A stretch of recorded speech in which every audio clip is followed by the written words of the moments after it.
Hello दोस्तों, मैं हूं आपका दोस्त एडवोकेट शिवेंद्र प्रताप सिंह। आज हम आपको बताएंगे 376 के केस में या वर्तमान समय में धारा 64 के केस में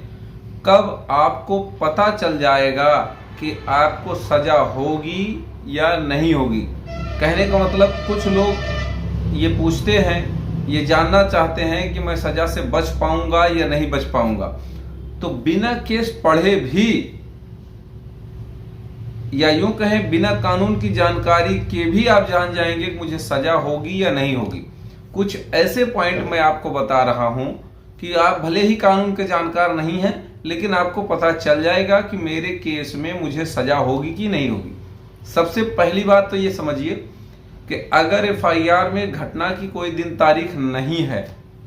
तो आपको राहत मिलने वाली बात है। दूसरी बात ये कि एफआईआर में अगर आप मेन अभियुक्त नहीं हैं,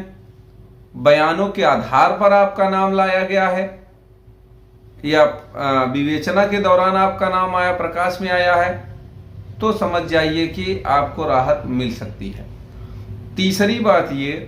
कि अगर उस एफआईआर में 376 की एफआईआर में उस घटना का कोई मेडिकल एविडेंस नहीं है, यानी कि मेडिकल कराया गया नहीं, या अगर कराया भी गया तो उसमें कुछ आया नहीं,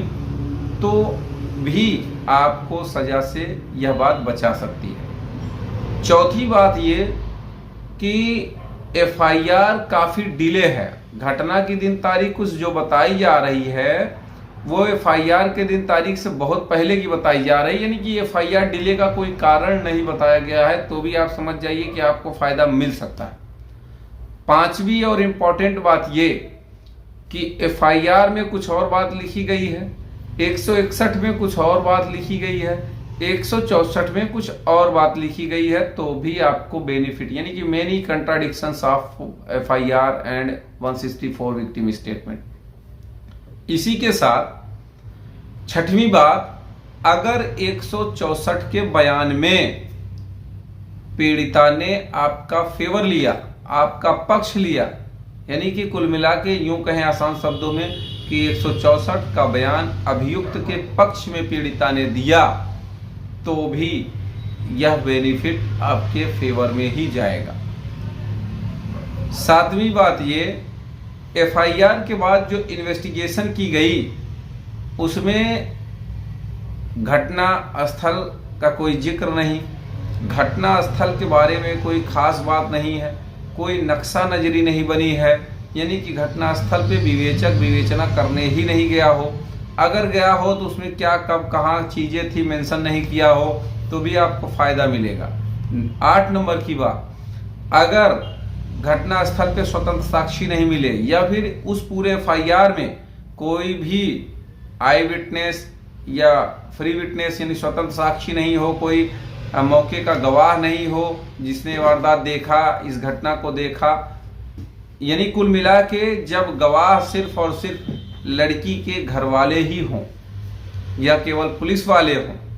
तो ऐसी स्थिति में भी आप समझ जाओ कि आपको सजा नहीं होगी। अब बात आती है 9 नंबर की।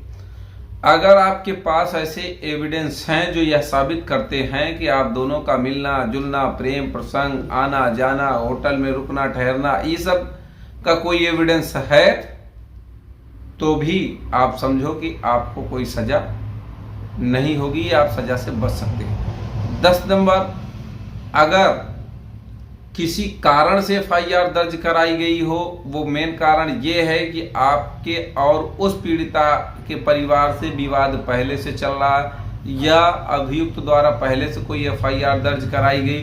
तो भी आप मान के चलो कि आपका केस हल्का है, आप अपने केस में आसानी से बच सकते हैं।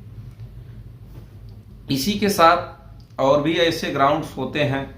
जिनके आधार पर अभियुक्त बच सकता है, लेकिन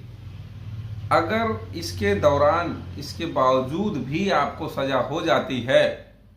तो बहुत डरने की बात नहीं होती है, आपको सजा के बाद हाई कोर्ट से राहत मिल जाएगी। उम्मीद करता हूं, आशा करता हूं यह वीडियो आपको बेहद पसंद आया होगा। अगर वीडियो पसंद आया तो वीडियो को लाइक करें, शेयर करें। यूट्यूब चैनल SP 72 कानून प्रयागराज से जरूर सब्सक्राइब